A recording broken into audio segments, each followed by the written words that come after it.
Hi, welcome to the Nancy Jean's Garden today. And today is day 3 of the 9 candles. And our guest is someone who's familiar to everyone, I'm sure, Kim Carey from Intuitiview. Hello. Hello. And Kim and I are going to start. We're going to go to the candles first and light them up. And I'm going to talk about some stuff I've got going on. I'm going to switch over to so you can see the candles. Okay. Get this up. When I do as you saw yesterday and the day before, I always put a stone in the middle. And last time, I believe it was the chrysanthemum stone, which looks like a black stone. It looks like someone painted a flower on it. They didn't. Somehow in the volcano, that just gets set up. And no matter where you go in that stone, you see it. So I like special stones. And this is a stone I got from a friend for Christmas. And I didn't get any of my Christmas gifts till well after Christmas because I was a plague monkey. Nobody could come near me. But now I no longer have the plague. So she sent me this, and it's called a Yooper stone. And it looks like a piece of agate or probably something that's in your backyard or in your back alley. But these are very special stones. They come from Lake Superior. Can you see the colors? Oops, see if I'm any good. Not real great at this, but okay. Oh, it's beautiful.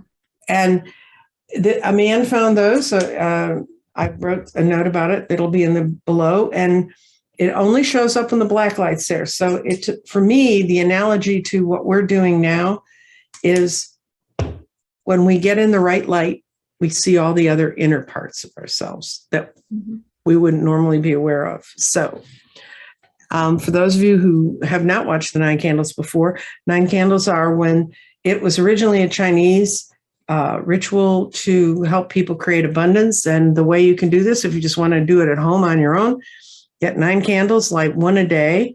We've had day 1, day 2. We're going to light day 3 today. And then you leave them burn while you go through this conversation.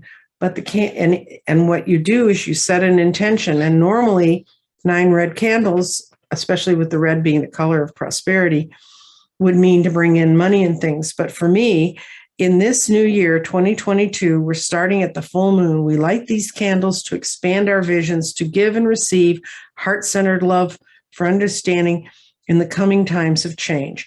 Guide our hearts and our awareness to the most beneficial path individually and collectively, and find the balance through the movement of the changing frequencies. So this is candle day 1, candle day 2, and candle day 3. And so I hope that we can find within ourselves the light, like the Yooperlite, like the Yoopers find. And that's, by the way, it's Yooper. And Yooper is what people in the Upper Peninsula in Michigan, Michigan has that little mitten, and then it's got that little bit that's not attached to it. That's the Upper Peninsula. And they call, for UP, they call themselves Yoopers. The guys who from Oak Island, they're from Yoopers. They're Yoopers. They wear hats that say Yooper sometimes. Oh, wow. Anyway, so Kim and I were discussing briefly before we got on about the changes that are coming. When Kim's changed this year, she's making a change in how she's dealing with her craft and what she does. And you want to explain a little bit about that? Sure. I kind of felt like it was a time, I guess, for me to kind of move away from personal readings and get into more mentoring and teaching. It feels like a better fit for me. And I think, that's what we're all finding out, right? Is where we fit into all of this. And sometimes it starts one place, and to me, it kind of builds out. It's kind of like it may start one little place for you with one little vision, one little meditation, one little message, and it expands. And I think we're all kind of meant to do different things. And I think, you're doing crystals and all of the things, all the wonderful things that you do. And it's different than what I do. And we're different from someone else. And we need all of us. That's the point. And I think, I found that I always felt early on that my role was going to kind of be to try to demystify this a little bit for people, Right. so that it's very accessible. And that's one reason that my channel is called Intuitive View, because I think a lot of people can relate to having an intuitive experience. Not everybody can relate to having a psychic experience. It seems a little like, oh, I don't know if I've ever had a psychic experience, but intuitive, everybody's had an intuitive, experience at some point. So it's just kind of going in that path. And it's not that I didn't like readings or hated them. I really enjoyed doing readings, but I just feel like this is the right path, at least right now. Maybe it will change. I think that's another thing that is sometimes we think that when we get into whatever our path is, when we get into it, it's like, well, that I finally found it. This is it. And I'm just going to stay here in this slot forever. And I really don't think that's ever the way it's supposed to be. Everything's it's all a journey. And we take these little off ramps and have these little experiences, but we're kind of on the journey that we're on, this kind of like this highway, whatever, this life highway that we're on. It has some kind of, through line, but there's all these different paths along the way. And so, yeah, so I'm doing my membership, which is going to be, in fact, we were talking before about all the changes that are coming, and the reason I did it, and I'm going to do it this year. I don't know if it will go beyond this year, but I'm definitely doing it this year, was because I kept getting the message that we needed to get grounded and centered for the year ahead. The year ahead was going to be a head snapping year where we don't know what to believe or where to go or who's telling the truth. A lot of things coming to a head in a lot of ways. And it's just going to be one of those years. And the more grounded and centered we can be, the easier it will be to get through it. And so I thought, well, what do I do? Spirit, tell me what to do. And so they guided me through starting this membership. And it really is, it's going to be a mini reading. It's a book club, and it's meditations. Completely different from what I'm doing on my channel, but I was told it's what is needed. That kind of thing is what's needed right now. Because I sort of for day 3, when I thought about working with you, I put visions and meditations, because I think you have a lot of really good visions and things that help. And as I was telling Kim, I had a whole thing all planned out in my head, how I was going to do these 9 candles. And in the last 48 hours, it completely switched in a lot of ways, because I ran across a really interesting video on Rory Duff where he was interviewed by Heather Ensworth. And he was talking about, he's the one that I've been following, and I really understand where my crystals come from, and the earth and our whole part of our part of the galaxy, our part of the solar system shifted out of a plasma cloud that we'd been in for close to 1,200 years.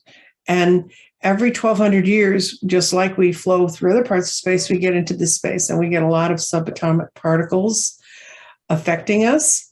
And you're right on the money, because what people are going to need to know how to do, how to meditate, and how to do it with visions.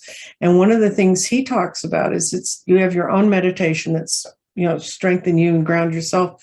But there's also groups.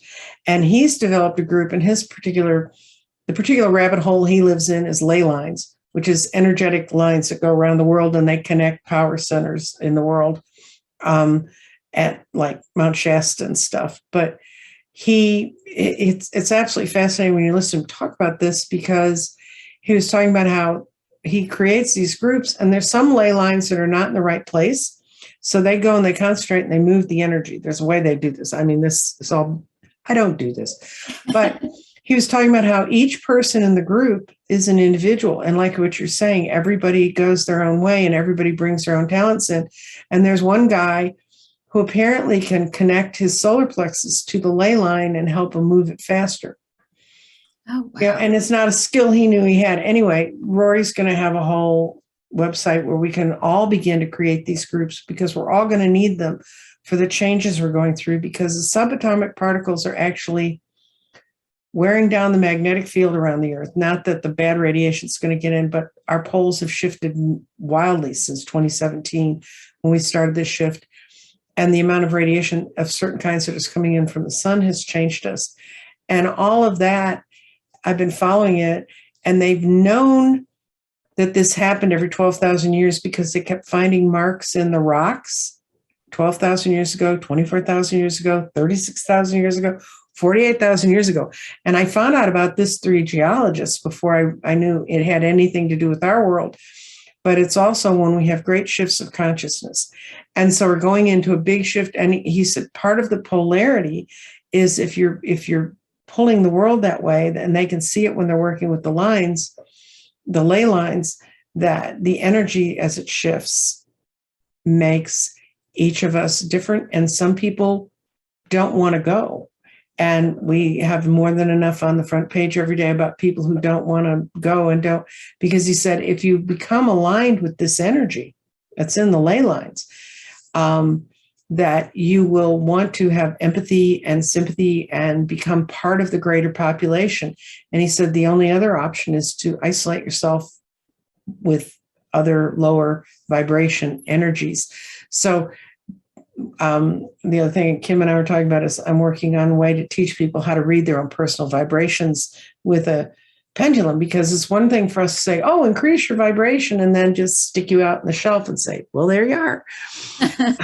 So you're doing the same thing. I mean, you're giving people an option to join into a group where they can communicate with each other. And that's really important. One-on-one readings are really good. And I still do them. I still build grids, and I still work in the garden and teach the garden and stuff. But what we need to do is start thinking of the greater good and where we fit and where we're most comfortable working with it. So you're exactly on the money with what he was talking about. That's good to know. That's good to know. That gives me a lot of validation. And it made me think as you were talking, when I started, this was probably, it was before COVID. I think it was around 2019. I kept getting these messages about this shift. The shift is coming. The shift is happening. The shift. And I, because of what I'm familiar with, I just thought, oh, a shift in consciousness.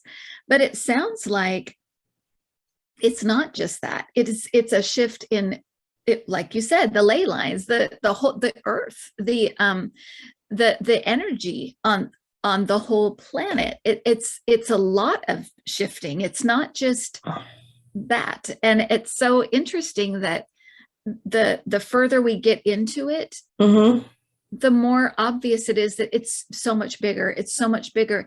And it makes me think of Dolores Cannon, how she said the guides and her when she would get her messages through people, it would be in very bite-sized pieces so she could understand it. So she could understand, little piece by little piece, and then she could put and that's like, that's how I feel, because I feel like it's what I could understand at the time. I kept thinking it's a shift in consciousness. That's all it is. But now it's so much bigger. And now I understand a little bit more about ley lines, and I understand a little bit more about the energy of the earth, and through like people like you understanding crystals and rock, all of these things.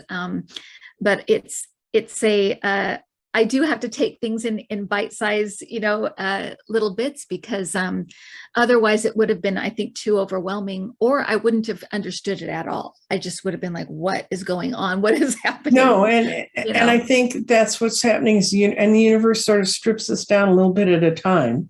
Now, the ley lines go back, the Templars used ley lines. They put their churches and their chapels on ley lines all over Europe. And that's one of the ways that they think that the Holy Grail that they said they were looking for, the place where you can move your energy, what they were looking for is a torus, and it's TORICE. If you want to go look it up, it looks like a big donut of energy going round and round. It's like a circle that the energy is flowing in and flowing out.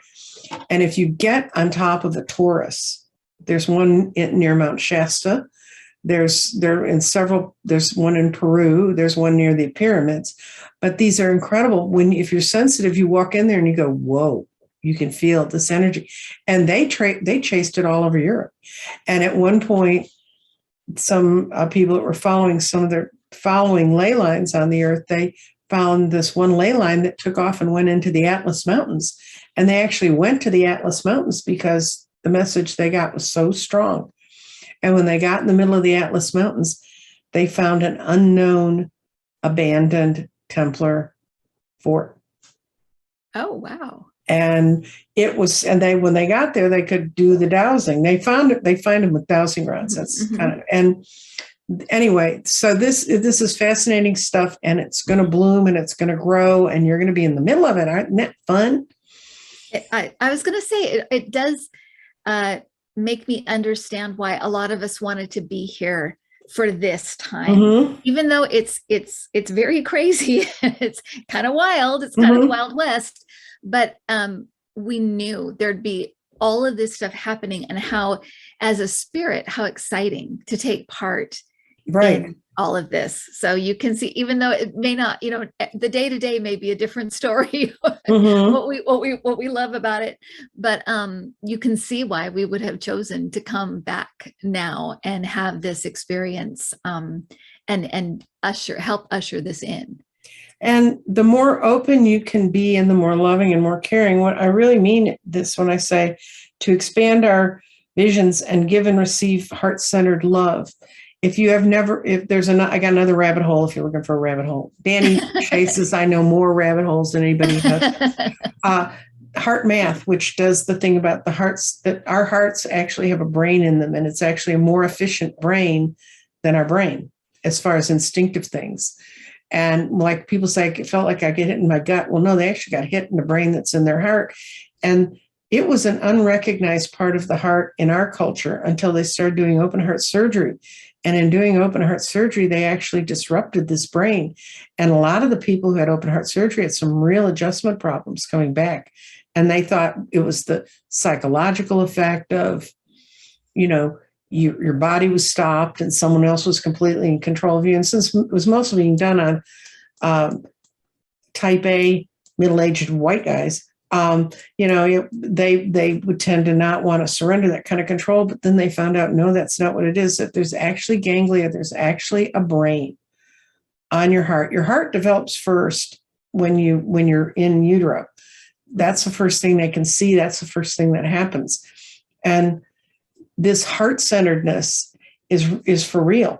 And if you get, I have a friend who had that kind of heart surgery, and it took them a long time to figure out what's wrong with them. And he has actually grown some of that strength back, which that's kind of has amazed them too. But I'm wandering a tiny bit on this subject, but we need to be centered to our hearts. And the other thing that I really like that Rory said in this last presentation was, we need to let go of expecting science to explain it. Mm-hmm. They don't know. All of a sudden, all the people who follow ley lines all over the world that map them where they are, they said they go completely straight and back to their original position at the solstices and the equinox. But the last few solstices and equinox, they've not only gotten straighter, but they've gotten wider, and they've stayed there for more hours in that condition. And so that's when they were kind of going, whoa, something's going on. And as we all reach out to each other, we all strengthen those energetic connections in the earth between each other, as well as the stuff that these guys are into. I mean, I really don't want to see everybody I know going around dowsing rods looking for them. There are no ley lines. I don't think there are any ley lines close to where I live, but a dragon line came up, which is a super ley line. It came out of the ocean near where you live. Right. And it went across the country, and it went to a place called Holy Hill in Wisconsin. And all the places where the line went across, they found ancient Indian and ancient cultures. They were holy places for them. And Holy Hill was a center the Native Americans used as a holy place. As soon as the Catholics got there, they threw a nunnery or a monastery on it or something. But now there's a giant cross up there. I have a friend who lives near it, and she's not particularly religious, but she said there's something there. When you walk in the woods around there, you feel it. So get your mind open to this stuff, guys, because this is going to come pouring out of the woodworks at us. Right. And in a way, that's interesting you say about science, because I almost feel like science, in a way, needs to catch up because, and it will. I think it will. I think it will catch up. But I thought it's very interesting how, take because I have a lot of things with orbs in the room, this room that I do readings in, and I find it so interesting that they've always been there. Spirits have always been there. Spirit energy has always been there. People have felt it for eons. And yet right now, science is kind of catching up, and like now you can see it because of things that scientists and, our ability to make these amazing electronics. Now we can see it. So it's like, okay, now they've caught up. Now they know that it's there, but people have known it forever. People have felt it and known it, but now you can actually see it. So science is like, yeah, there's something about it's like they need to catch up, and yet they're going to help us to be able to see these things, and then everybody can know. Well, I always kind of resented it when people said, "Oh, well, prove it," Yeah. And my second husband was a physicist, and he was a physicist on a very basic. He built his primary work was done in the creation of semiconductors, which make everything go. He was older than I was, but he told me, and I wish I'd paid more attention to him, because I just told him, Bill, I don't want to hear about it. I don't, fine. All I know is if I turn over a card and it works, it works. And he said he was fascinated with it. And even when he was dying, he was still reading a book on quantum physics. And he said, the answer for what you do is in here. Yeah. And now, and he died in 2004. Since then, a whole lot more literature and things have come through that prove that was true. I wish I could resurrect him. I guess I could if I really wanted to talk to a good medium, but I think he likes being where he is. Yeah. Anyway, I am going to, we're going to blow out the candles.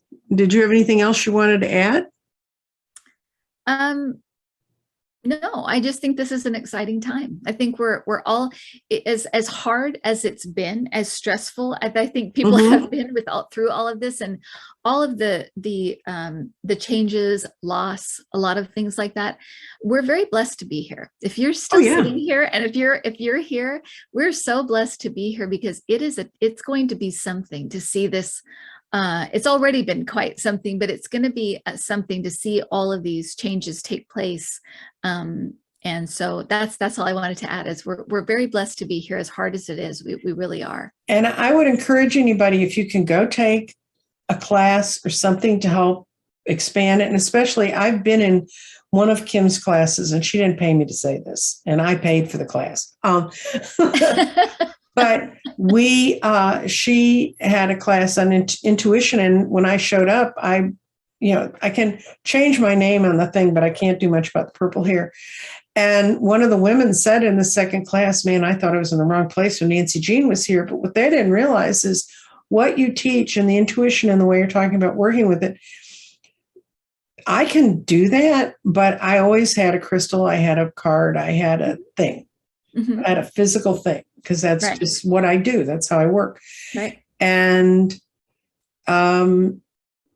your class was very enlightening to me. I learned a great deal about skills I actually did have.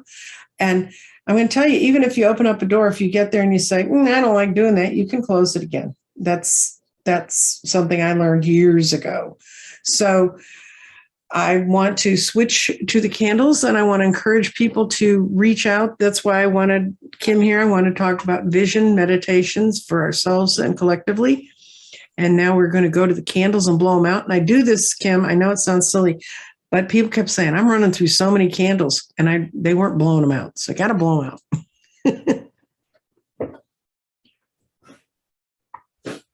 There. And I want to encourage everyone to find the black light that lights up their inner fluorescence so you can move forward. And I'm going to say goodbye to Kim. She's frozen. So am I frozen? Yeah, you're frozen. Oh, I'm sorry. Okay, you're in California. I'm in Texas. I really am frozen. It's very weird today. Sorry. It snowed here the other day. So it's kind of like, whoa, gosh. It's going to be 72 today, and it was snowing the other day. It's What? Oh my Lord. Yeah, and I What live in is the going land of on? extremes. I know. You're in Texas, right? I'm in Dallas. And Oh, if you and if you know, we have to put up with all of our wacky politicians and Ted Cruz, and then we get snow. I mean, that's oh not my fair. gosh. But thank you so much. It never ends. Yeah, it never ends. Thank you so much. Thank you, Nancy, for And having me. if you ever want me to come talk to your folks about whatever you're doing, let me know. I would love it again. I would love to do that again. Okay, bye-bye. Bye.